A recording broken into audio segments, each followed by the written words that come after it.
Today we're going to build a container garden using items we found at home. A 2-liter bottle, a clean used tube sock, seeds from food that we like, our tools, and soil and water. The tools we'll need are a tape measure, a nail or a push pin, and a pair of scissors. Our first step is to cut the 2-liter bottle approximately 5.5 inches from the bottom. The next step will be to cut the tube sock in half.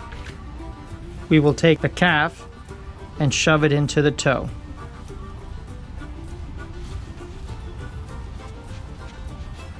And we will make a ghost. You take that ghost and push the skirt of the ghost into the bottle top and pull down.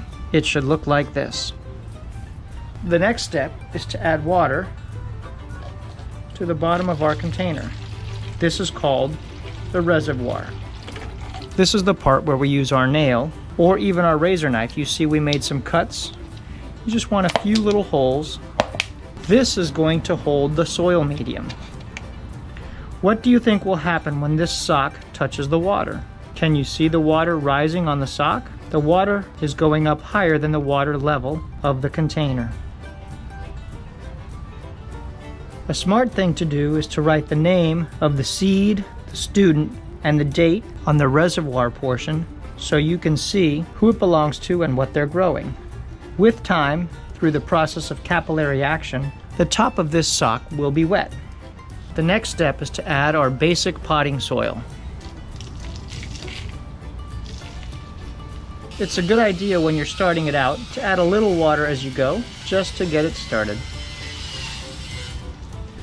These are the peppers I enjoyed the other day. I will add a few to my container garden.